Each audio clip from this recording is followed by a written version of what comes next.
Bonjour à tous, bienvenue dans ce troisième épisode du Grand Tour du Canada. Nous allons poursuivre l'itinéraire qui nous mène jusqu'à l'entrée de Montréal, en suivant le chemin du roi.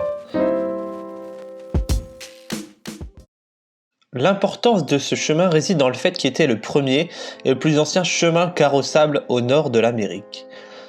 Un équivalent sera construit aux États-Unis, mais plus de 100 ans après. L'histoire du chemin commence donc à ce moment-là et se poursuit avec la venue du président de Gaulle sur cette route mythique qui est comme un hommage aux anciens colons français qui s'y sont installés. Après avoir commencé notre itinéraire à Québec, nous poursuivons ce second épisode pour rejoindre Montréal depuis Trois-Rivières, la troisième plus grande ville du Québec.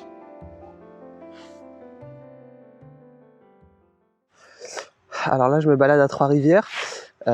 Du coup, il y a le fleuve juste à côté.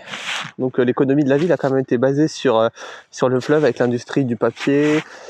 Puis bon, il y a forcément beaucoup de bateaux. Et puis là, j'ai visité la ville historique.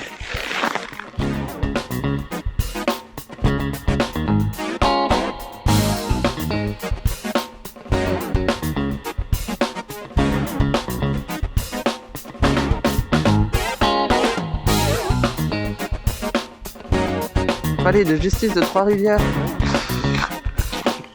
Toujours petite balade hivernale, hein. Je ne m'arrête pas. Alors on trouve ici la plus vieille prison de Trois-Rivières.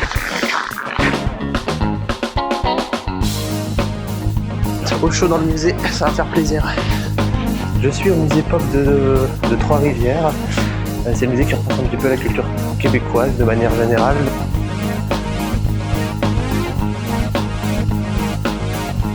Sport, musique, romans, bande dessinée, humour, accent, tradition, artisanat, expression et plein d'autres choses y sont expliquées pour s'imprégner de la culture d'ici.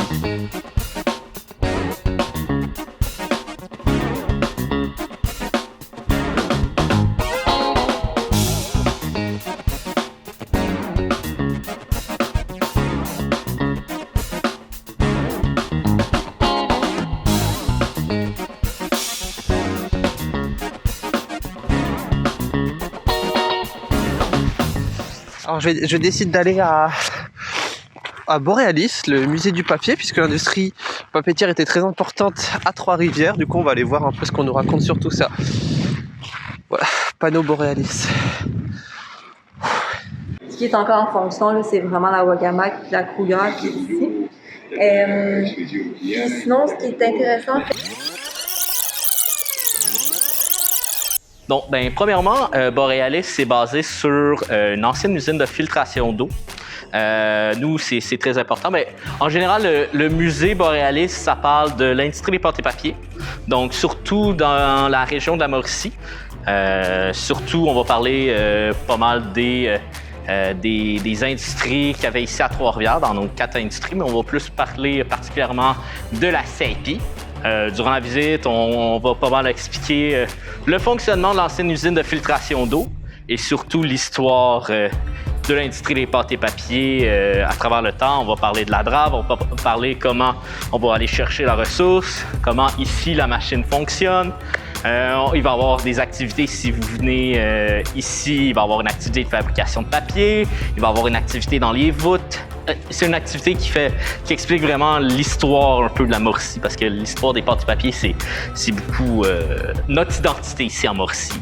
Le Saint-Laurent pour la CIP, c'est un endroit très important. C'était l'autoroute pour l'exportation du papier. Donc, si on passe pas par Borealis, c'est comme si on manquait quelque chose, là. C'est une étape importante pour le chemin du roi. Moi, je dirais que c'est un incontournable. Même, on est dans les recommandations majoritairement. Puis même, on est un des musées qui est quand même reconnu internationalement. Ça, là, comment que c'est fait. Alors à Trois-Rivières, on trouve surtout un patrimoine religieux.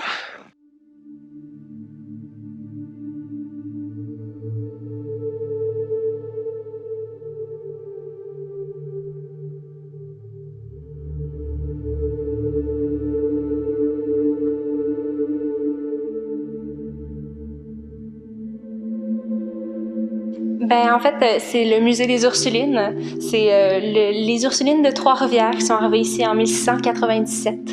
Puis elles sont arrivées ici pour offrir l'éducation aux jeunes filles de la région, mais aussi pour venir juste donner les soins à la ville de Trois-Rivières qui avait vraiment besoin de cette petite touche-là de santé. Donc, elles sont venues fonder un peu Trois-Rivières, aider à son agrandissement, puis à sa perduration dans le temps. Puis là, on voit aujourd'hui, c'est rendu une très belle ville, très grande ville, pas aussi grande que Montréal, mais c'est quand même la troisième plus grande ville du Québec. On a encore une belle communauté, donc on a environ une trentaine d'Ursulines qui sont toujours vivantes aujourd'hui. Dans l'exposition Portraits de famille, on voit justement tous les portraits des Ursulines dans leur endroit préféré au monastère. C'est vraiment touchant. Puis dans l'histoire des Ursulines en général, elles ont toujours axé sur l'épanouissement des femmes, l'épanouissement des jeunes filles qui venaient ici. Donc on leur offrait le cours, un cours de base qui incluait le français, les mathématiques, la géographie, mais on offrait aussi des cours de musique. Donc la musique qui faisait une partie intégrante là, vraiment de la vie des Ursulines, puis elles vivaient au rythme de la musique. Donc là, ici, on est dans la chapelle, la belle chapelle des Ursulines, qui a été fondée en 1714. Puis, vous pouvez voir toutes les décorations qu'on a ici. Tout date de 1897. Donc, rien n'a été changé depuis. Et c'est pour le 200e anniversaire des Ursulines qu'on a construit cette merveille, cette beauté-là, qui est un des plus beaux endroits au monastère, je vous dirais. Donc, c'est un bijou qu'on a ici, un bijou qui nous a été légué par l'artiste peintre Luigi Capello.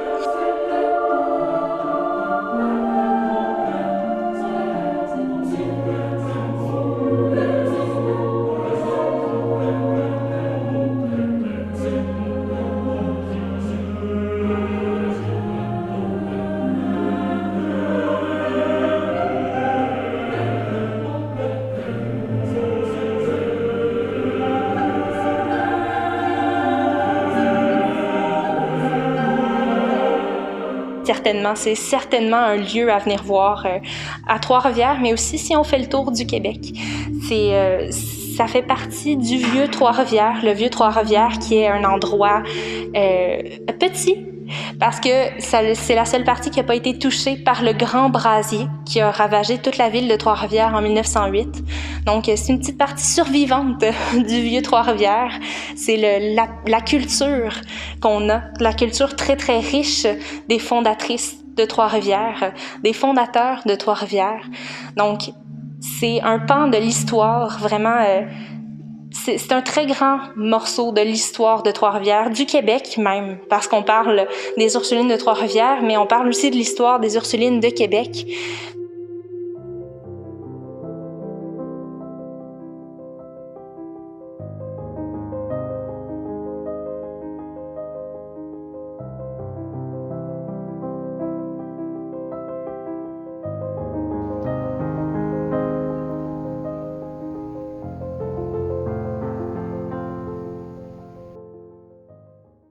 Alors me voici au moulin seigneurial de Pointe-du-Lac. On a un exemple ici de moulin. Comme je vous avais raconté qu'il y avait des chemins du coup de moulins à l'époque, et du coup en voici un. Parmi tant d'autres, donc un moulin de la Nouvelle-France ici, qui ressemble à une maison. Étant donné que le moulin est fermé, je vais me balader tout autour, un petit parc aménagé qui raconte un peu l'histoire du lieu. Forêt ancienne de Pointe-du-Lac. Juste là-bas, c'est le Saint-Laurent, qui est en partie gelé.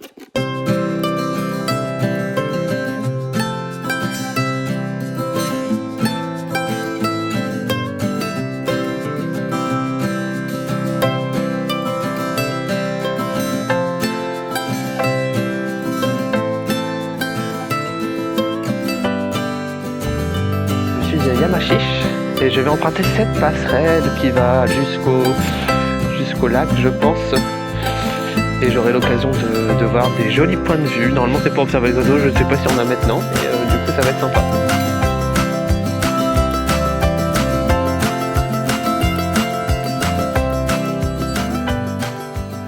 Alors j'enchaîne mon road trip avec les sentiers pédestres des îles de Berthier, que je vais faire maintenant avec la petite carte. On va voir si c'est cool.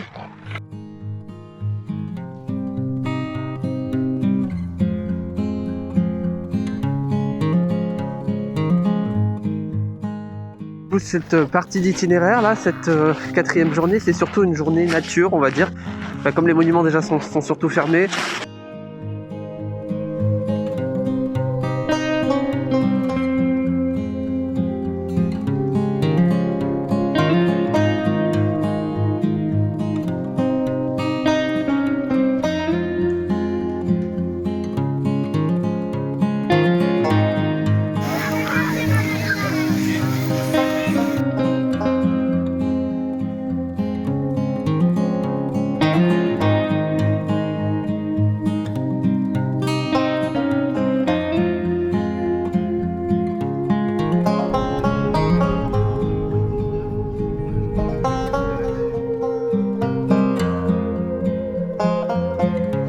Voilà, on est arrivé à la dernière étape du chemin du roi. On est à Repentigny.